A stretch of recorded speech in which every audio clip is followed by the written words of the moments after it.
महापौर डॉक्टर अजय कुमार सिंह ने सभी पार्षदों और महानगर के गणमान्य लोगों को आश्वासित किया कि वे 100% जन आकांक्षाओं पर खरा उतरने की कोशिश करेंगे। उन्होंने कहा कि सभी लोग उनके साथ मार्गदर्शक और सहयोगी की भूमिका में भी रहें। उन्होंने कहा कि लोगों ने जो अपार प्रेम और शक्ति उन्हें दी है, उसके रहते कोई समस्या ऐसी नहीं है जिसका समाधान ना हो। डॉक्टर अजय सिंह ने सभी को आश्वासित करते हुए कहा कि शहर की साफ सफाई व्यवस्था, कूड़ा प्रबंधन, सफाई व्यवस्था, जल स्रोतों को स्वच्छ रखने, अंत्येष्टि स्थलों की व्यवस्था, सरकारी भूमि को कब्जों से मुक्त कराना आदि सभी समस्याओं का समाधान सबको साथ लेकर और सबके परामर्श से होगा।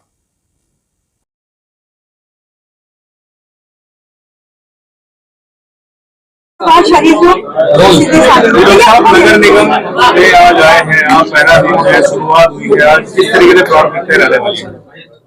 देखो, प्राथमिकता जो होती है तब होती है जब हमारे पास एक काम, दो काम, तीन काम हो। मैंने पहले से बताया, जो मूल सिद्धांत है, हम जिस विचारधारा से हैं, वह अंत्योदय। हर व्यक्ति को अंतिम व्यक्ति तक जो विकास की बयार बह रही है उसकी खुशबू जाए, और उसके निमित्त जो भी कार्य करने होंगे वह सब कार्य करेंगे। तो प्राथमिकता तो है सिर्फ हर व्यक्ति के अंतिम व्यक्ति तक के जीवन में कुछ सकारात्मक परिवर्तन आइए।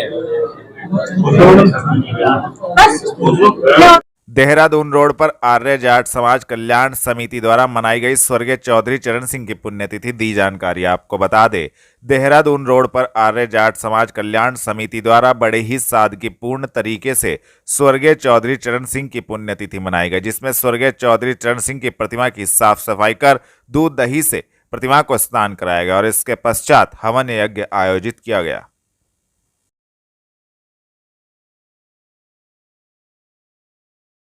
और आज क्या कार्यक्रम आयोजित किया गया? मैं चौधरी बख्तावर सिंह, अध्यक्ष जाट सभा सहारनपुर और अध्यक्ष ईंट निर्माता समिति सहारनपुर। आज क्या कार्यक्रम आयोजित? आज चौधरी साहब की पुण्यतिथि थी, चौधरी चरण सिंह जी की, जो इस देश के किसान नेता कहलाए हैं और किसानों के लिए जो उन्होंने काम किया है आज तक की कोई कर नहीं पाया। उन्होंने हिंदुस्तान आज़ाद होते ही जब वो रेवेन्यू मंत्री थे, जमींदारा खात्मा किया, जो एक कायाकल्प था इस देश का, जो ज़मीन जोता था माली उसका वही हो गया।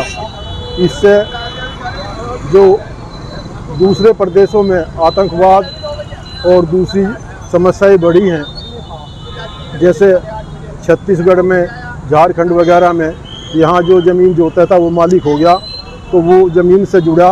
तो यही कारण था उत्तर प्रदेश में कोई इस तरह की घटना नहीं हुई। सब लोगों को ज़मीन से लगाव होता है गांव में, और वो जो भी ज़मीन उसके मिल गई उसी पर वो अपना गुजारा बसर करते रहे। और जब भी उनको टाइम मिला, उन्होंने किसान खेती के लिए एक से एक काम किए। जमींदारा खात्मा किया, पटवारियों को बहुत अधिकार था, पटवारी ख़त्म करके लेखपाल बनाए, देश में चकबंदी कराई, जो जगह जगह टुकड़ों में ज़मीन बटी हुई थी वो एक चक में हो गई। तो इस तरह के काम उन्होंने और देश के लिए भी बहुत किया है। गोविंद नगर में सनातन संस्कृति परिवार एवं वैष्णवी नृत्यालय द्वारा निःशुल्क रामायण प्रशिक्षण शिविर किया गया आयोजित। आपको बता दें, सनातन संस्कृति परिवार एवं वैष्णवी नृत्यालय द्वारा गोविंद नगर में एक दिवसीय निःशुल्क रामायण प्रशिक्षण शिविर लगाया गया, जिसमें सनातन धर्म की मुख्य चर्चा, सनातन संस्कृति के बारे में बच्चों को जानकारी दी गई एवं श्री रामचरितमानस की चौपाइयों का अध्ययन किया गया। कार्यक्रम का शुभारंभ दीप प्रज्वलन के साथ हुआ। कार्यक्रम में सनातन संस्कृति परिवार के संस्थापक पंडित दीपक अग्निहोत्री, संरक्षक सुरेश ग्रोवर, प्रधान राजू खेड़ा, कोषाध्यक्ष रवि पाहुजा, रुचि ग्रोवर, रिंकी पाहुजा उपस्थित रहे। चौधरी चरण सिंह चौक पर राष्ट्रीय लोकदल कार्यकर्ताओं द्वारा भूतपूर्व प्रधानमंत्री चौधरी चरण सिंह की 36वीं पुण्यतिथि मनाई गई। आपको बता दें, राष्ट्रीय लोकदल कार्यकर्ताओं द्वारा भूतपूर्व प्रधानमंत्री चौधरी चरण सिंह की 36वीं पुण्यतिथि मनाई गई। इस दौरान चौधरी चरण सिंह चौक पर कार्यकर्ताओं ने चौधरी साहब की मूर्ति को गंगाजल से नहलाकर माल्यार्पण कर श्रद्धांजलि दी। इस अवसर पर राष्ट्रीय लोकदल खेल प्रकोष्ठ के राष्ट्रीय अध्यक्ष चौधरी नीरपाल सिंह ने कहा कि आज उस महान पुण्य आत्मा, किसानों के मसीहा, पूर्व प्रधानमंत्री स्वर्गीय चौधरी चरण सिंह की पुण्यतिथि पर केंद्र सरकार से चौधरी साहब को भारत रत्न देने की मांग करते हैं। उन्होंने कहा कि किसान विरोधी सरकार के अंदर जरा सी भी नैतिकता बची है तो तुरंत चौधरी साहब को भारत रत्न देने की घोषणा करे।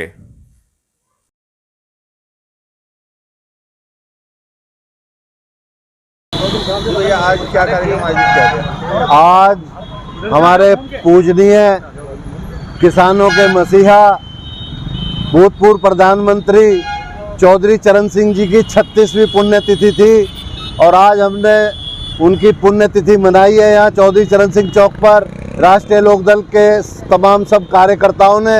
और आज हम इस अवसर पर मांग करते हैं केंद्र सरकार से कि चौधरी साहब को भारत रत्न दिया जाए, चौधरी चरण सिंह जी को। ये हमारी बहुत पुरानी मांग है, कब से कहते आ रहे हैं।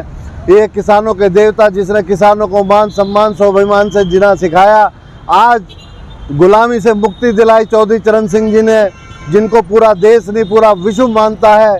ऐसे महान नेता, ऐसे महान क्रांतिकारी नेता, किसानों के नेता, और उनको आज तक भारत रत्न नहीं दिया गया। मैं कहना चाहता हूं केंद्र सरकार से कि उनको भारत रत्न से नवाजा जाए। और मैं अपने युवा पीढ़ी से आह्वान करना चाहता हूं कि चौधरी साहब के पद चिन्हों पर चलकर, उनके आदर्शों को अपनाकर, उनकी नीतियों पर चलकर एक नए भारत का, एक नए युग का निर्माण करें और उनके आदर्शों का अनुसरण करें, उनके विचारों को जन जन तक पहुंचाएं, गांव-गांव पहुंचाएं चौधरी साहब के विचारों को। यही हमारी जो है आज के उनकी पुण्यतिथि पर यही सच्ची श्रद्धांजलि होगी कि हम उनके पद चिन्हों पर चलकर इस देश के लिए कुछ करें। कलेक्ट्रेट में बांग्लादेश से आए 45 सिविल सेवकों ने प्रशासनिक एवं भौतिक संरचना को गहराई से जाना। आपको बता दें, बांग्लादेश से आए 45 सिविल सेवकों ने जनपद में उत्तर प्रदेश की प्रशासनिक सेवाओं में अधिकारियों की भूमिका के बारे में जाना। सिविल सेवकों ने बताया कि उत्तर प्रदेश की प्रशासनिक गतिविधियां बांग्लादेश से मिलती जुलती हैं।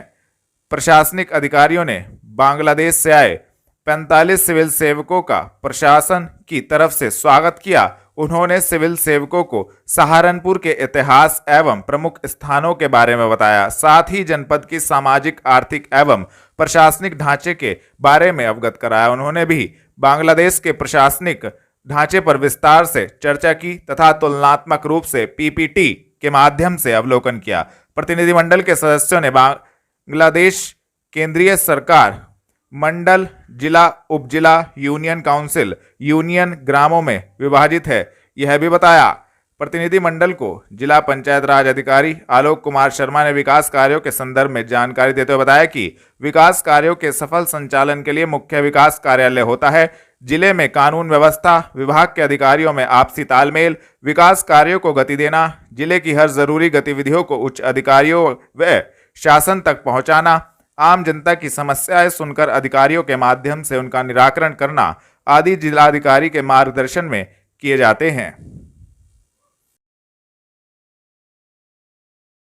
थाना जनकपुरी पुलिस ने 3 शातिर लुटेरों को जनकपुरी क्षेत्र से किया गिरफ्तार, भेजा जेल। आपको बता दें, वरिष्ठ पुलिस अधीक्षक के निर्देशन में अपराधियों के विरुद्ध चलाए जा रहे धरपकड़ अभियान के क्रम में थाना जनकपुरी पुलिस को बड़ी सफलता हाथ लगी है। थाना जनकपुरी पुलिस ने लूट की घटना का सफल अनावरण करते हुए 3 शातिर लुटेरों सिकंदर खान पुत्र रोशन खान, मनप्रीत सिंह पुत्र छेदा सिंह, सुखचैन कुमार अरोड़ा पुत्र मदन लाल को जनकपुरी क्षेत्र से गिरफ्तार करने में महत्वपूर्ण सफलता प्राप्त की है, जिनके कब्जे से एक कार भी बरामद की गई तथा संबंधित धाराओं में कार्यवाही करते हुए तीनों अभियुक्त गणों को जेल भेजा गया है। गिरफ्तार करने वाली टीम में वरिष्ठ उप निरीक्षक मनोज कुमार, उप निरीक्षक Dharmendra Kumar, head constable Sanjeev, head constable Vikas, head constable Vishambar मौजूद रहे।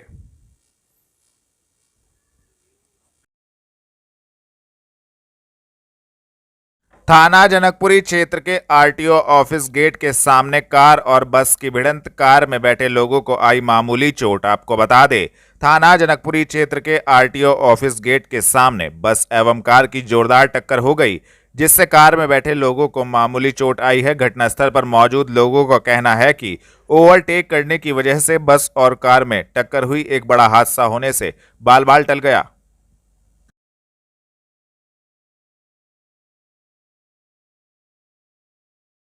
जनपद में जिलाधिकारी ने मौजूदा हालात देखते हुए अग्रिम आदेश तक नेट सेवा बंद करने के दिए आदेश। दी जानकारी आपको बता दें, सहारनपुर जिलाधिकारी डॉक्टर दिनेश चंद्र ने मौजूदा हालात को देखते हुए अग्रिम आदेश तक सहारनपुर जिले में इंटरनेट सेवाएं बंद करने के आदेश दिए हैं। सभी मोबाइल कंपनियों को दिशा निर्देश जारी किए गए हैं। जनपद में गुर्जर और ठाकुर समाज द्वारा यात्रा निकाली गई, जिससे हालात गंभीर हो गए।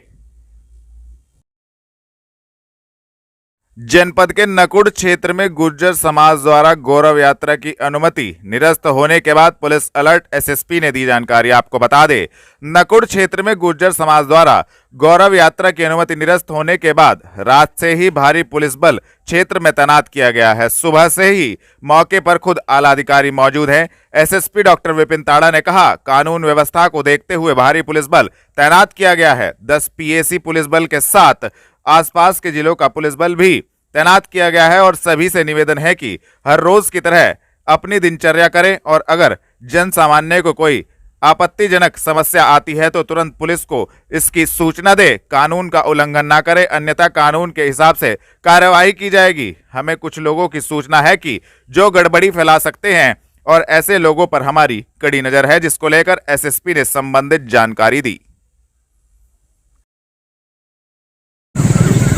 जनपद में कानून व्यवस्था को देखते हुए भारी मात्रा में पुलिस बल तैनात किया गया है। जनपद में 10 कंपनी पीएसी पुलिस बल, साथ ही जनपद की और आसपास के जनपदों की भी पुलिस बल तैनात की गई है। मेरी सभी से विनम्र निवेदन है कि रोज की भांति अपनी दिनचर्या को करें। कहीं भी किसी प्रकार की जन सामान्य को अगर कोई आपत्तिजनक समस्या आती है तो तत्काल पुलिस को 112 पर सूचित करें। मेरा यह भी निवेदन है कि जनता के लोगों को किसी प्रकार की परेशानी ना करें, कानून को अपने हाथ में ना लें। यदि आप कानून का उल्लंघन करेंगे तो कानून के अनुसार ही कार्रवाई की जाएगी। कुछ लोगों की सूचना पुलिस को प्राप्त हुई है जो कि आज गड़बड़ी फैलाने का प्रयास कर रहे हैं। कल रात्रि में और कल भी दिन में उनको चेतावनी भी दी गई है, नोटिस निर्गत किए गए हैं, एफआईआर भी दर्ज हुई है। कई अन्य नाम हैं सूची हमारे पास जिनके विरुद्ध अभी कड़ी नज़र रखी जा रही है।